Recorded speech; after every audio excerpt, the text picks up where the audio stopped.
Ving Rhames. Ving Rhames. Yep. Thank you. I knew you know, I was getting close. I should have just let you keep going. Yeah. Van.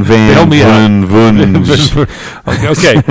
And he is also stars in what other, he does some other things as well, right? Ving Rhames has been in quite a bit of things. He was the guy from Mission Impossible. A lot of people would know him from that.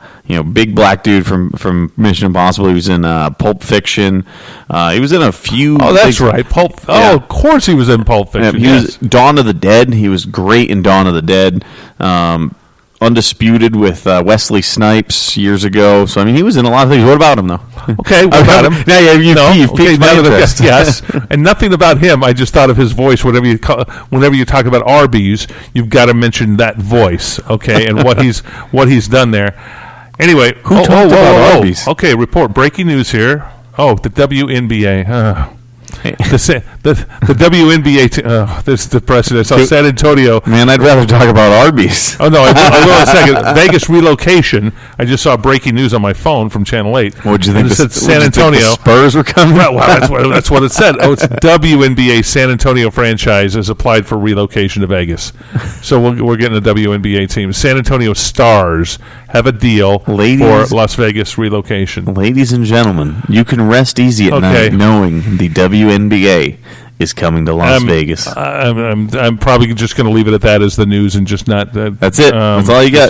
Just say that. That's the story. They've applied for relocation. Playing where? Probably T-Mobile, I guess. Playing T-Mobile. We'll see how that goes. But the NBA is going to move here eventually. I think they're going to come here in a short amount of time. I hope so. I mean, there's a handful of franchises. I would really just love to see us really just go wild and with professional sports. Obviously, the Vegas 51s lost their Mets affiliate, but they did win the stadium for Summerlin. So okay, I do want to talk about that in a moment. So, but I'm trying to find an Arby's commercial here to play the voice. While we're here, Arby's commercial, but I'm going on to Google to find it instead of my iTunes because I want to save that for something else. But anyway, the man behind the voice here, blah blah blah. Let's see videos. Anyway, okay, this is going to be very when I come up with when you're feeling hungry, you don't want to mess around with a quarter-pound meat sandwich, right? Instead, you know the guy. Yeah, of course. New half-pound roast beef sandwiches. 8 ounces. So where are we going with this? Hold on. Tender roast beef. The payoff is bad, by the way. If you really want a quarter pound of beef, that's cool. That's cool. Just eat half of one of these. Arby's, we have the meats. Okay, have the meats. Arby's is now going to do venison. They got elk burgers. They're going to test them out in a few markets. Elk burgers. How about that? They have going. So that, like I said, are we getting paid by Arby's? Oh, we should now. I mean, should have them as a sponsor. Arby's, just send the check. I'd appreciate it. I'd even take trade out.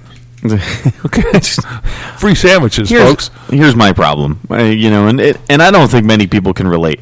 Growing up in the Northeast, we actually had like mom and pop roast beef places. There was a few in Rhode Island. There's Walt's Roast Beef, which is a chain. Miller's Roast Beef. They were mom and pop, like fresh shaved roast beef, roasted all day. Definitely did not come like prepackaged where they just reheated it. And it was phenomenal. I've been to St. Louis. St. Louis has a place called the Lion's Choice. Phenomenal roast beef sandwiches. My wife was just out in Kansas. She brought back some roast beef sandwiches, even after buying the day before, getting frozen, and brought to me the next day and reheating. They were still better than Arby's. That's one thing that Vegas is missing. It's a great roast beef place. We just don't have a great roast beef place. With elk. Maybe get some elk. I don't even care about the elk. I don't know if what is it going to be? 1% elk? What classifies it for them to be able to call it elk? I don't know. They're trying it. They're test market. By the way, it's hunting season right now too. It is. It's October, so it's hunting season. So I'm thinking of growing a beard. I've never had one. I don't think I could grow one. I don't think Channel 8 would like it. No, they wouldn't, and I wouldn't. And, I never have. I told you I wanted to bring back the beard. I'm going to go on TV and I'm bringing back the beard. See very few people on TV with a beard, so that's fine with me. Which is interesting because we've made the shift. I mean, sports, almost all of them have beards. I mean, nowadays, but in multiple sports, it's just a common thing here in the United States now. There's a lot more beards than there aren't. What if I do this, and this would be a miserable thing? This will end up looking horrible. You gonna do the mustache? No. The Ron Burgundy mustache. No, I was thinking if they make the Stanley Cup playoffs. Oh. Like say that I'm not shaving during the playoffs. No, yeah. So, but what will happen is the guys on the team will grow these beards like they look like Sasquatch. Absolute mountain. They will look like Sasquatch. Yeah. I'll look like a 12-year-old boy. is the problem, okay? And so that's gonna. Then I'm setting myself up for disappointment. No, you're gonna. I mean, it's gonna be all gray beard, and it will be great. Well, yeah, a 12-year-old boy with gray beard, 12-year-old gray beard. So that would yes. Anyway, it was a bad thought. So really interesting development with the fires going on in California. Yeah. San Diego Mayor Faulconer, however you pronounce him, sounds good. San Diego is willing to help the NFL if the Bolts and Raiders can't play in Oakland. Okay. So they have that stadium down there. It's wide open. It's Qualcomm. It used to be the Murph. Yep. So obviously San Diego going back home as the LA Chargers against the future Las Vegas Raiders, but that would be quite an interesting development. You know. I don't think the fires are, even though they are in Northern California, I don't think they're close to the Bay Area. Are they getting close to the Bay Area? Oh, yeah, they are. Okay, they are. In fact, the Raiders could not finish practice yesterday because they couldn't breathe. Well, they're in Napa. Yeah, they could not breathe. So it is getting close. In fact, I just got off the phone with some friends up there in the Bay Area that you know as well, and you know he escaped fire. So I mean, it was the fire's moving quick. Cliff Branch, I interviewed him probably 3 weeks ago, former Raider great, played 13, 14 years with the Raiders, great wide receiver, should be in the Hall of Fame, but isn't. But anyway, Cliff Branch, he's got 3 Super Bowl rings. How do you get 3 Super Bowl rings and you change the game with your speed? Was the first really fast wideout. Anyway, his home got burned, lost a lot of his personal items, and a lot of his trophies and jerseys and all those sort of things. I mean, it moved quickly on a lot of people's homes, and a lot of people are right now on standby. I think the fire has slowed, but when it first came out, I mean, it was just devastating. People evacuated quick. One of the heartbreaking things was a 100-year-old man and like 99-year-old wife both passed away in the fire because it just enveloped their neighborhood way too fast. Yeah, and they couldn't get out. Crazy. That's horrible. Yeah, you live that long, and that's what gets you. They're identifying some of the people through medical devices. Okay, now we're talking older people that have had hip replacements and knee replacements and that sort of stuff. So, this is tragic. They get there, they see the house burned, they see no sign other than bones and a medical device. Yep. That they're able to find and use to it. That's how they're identifying some of the victims there.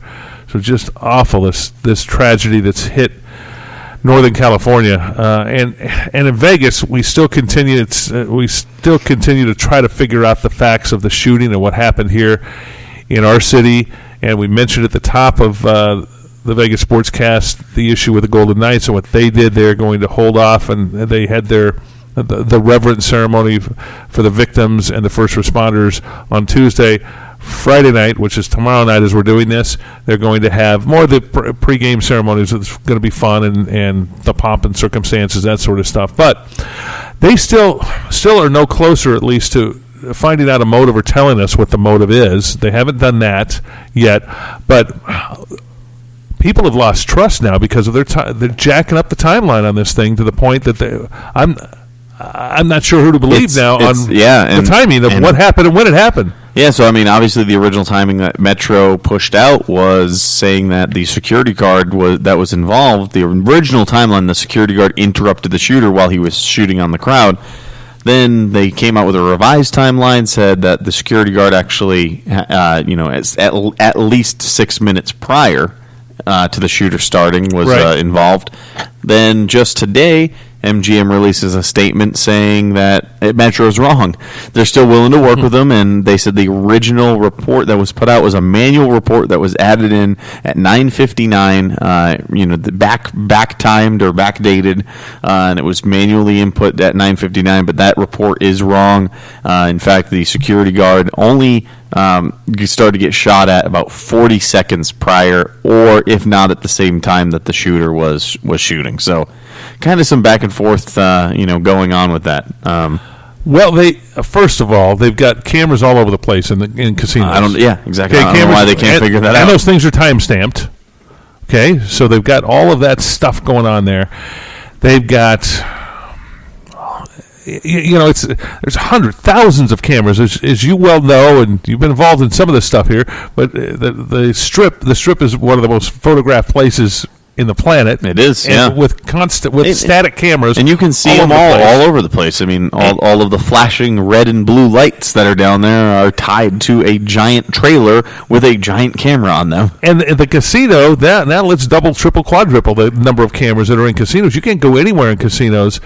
We're told from the MGM that they didn't have cameras all the way down that hallway, but they had one at the end of the hallway, like as you're getting off the elevator. Yeah, and I'm told by a lot of security personnel in casinos that, and I've never been into the security rooms of a casino, but I'm told it is nothing like the movies. It is nothing like the movies portray. Yeah. Like, the movies portrayed as some high-tech, like, they're zooming in on everybody's hand, they're doing facial recognition. They said it is nothing like that. So it is not as high tech by any means. They don't have as many cameras as you would think. I don't know what to believe anymore. Obviously, you see the domes up there, but not all the domes are filled with cameras. They said, the whole idea is the illusion that they want you to think you're always watched, but they don't have as many cameras as you. It's and it's not as high tech as you would think. Like, okay, but they have to have and here's some of the stuff coming out right now. Is the timing still too much confusion on the timing? Let's go there. I think there's too much confusion on everything. I mean, it was chaos. Yes, I think it's still the dust is settling. That's part of it. Also, the first lawsuit was filed against MGM yesterday. Yep. Okay, so this week, lawsuit's already been filed. First of many that will be filed. I've predicted that this will go into the billions when it comes down to it, and the liability of MGM. I think it'll end up just getting settled outside of court and forgotten about. That's. Oh, that there'll be okay. I don't think it's going to go all the way. No, you're right. There will be settlements before. Because the thing is with it going all the way to court and actually getting ruled against, that's an admission of guilt. Whereas a settlement, there is no admission of guilt. It is paid and forgotten. Right. With non-disclosure agreements on the amounts and all that jazz. So, but that will still be in the billions. That would most likely be in the billions. In the billions. You got 58 people dead. You've got a shooter from an MGM property to another MGM property. You've got, and I know this is standard operating procedure, but it won't matter much in this case. You've got a player, a big-time casino player who was given a comped room. Yep. So here you go. You get room free. Comped room, but not for the time that the shooting happened. It was comped prior to the few days. So, well, that's even worse. What's he still doing in the room? Did he pay for? Was he paying for the room himself? He paid for the room. And what's really interesting about that timeline is we still can't figure out the timeline of how long he was in the room, because originally it was 3 days. Then it got moved to 4 days. Then it turned out he was actually in the room for about 6 days. He started on Monday. Doing preparations and movements. Who is providing that information to Metro? I mean, that's the casino. Yeah, exactly. And it's crazy. The casino is providing that information to Metro. They're not making it up themselves. They don't know. They don't know. They're trying to get. And I don't know how that story keeps changing. It's originally they said, he was in there the weekend, Friday, Saturday, Sunday. Then they came back and they said, it was actually Thursday through Sunday. And then the most recent was he checked in on Monday prior, and he was there all week. He's also got a casino host, because he's a high roller, and I know how this casino host thing works. He's got somebody assigned to him. Yep. That is to know everything they can about that person. I mean everything. They're supposed to know what drinks that person wants, if they like Coke or Diet Coke. Well, they're supposed to, but sometimes it's a big swing and a miss. I have some funny stories with casino hosts. Okay, but they're still, if they're doing their job right, they're getting to know that person because their livelihood and the casino's livelihood is dependent upon this.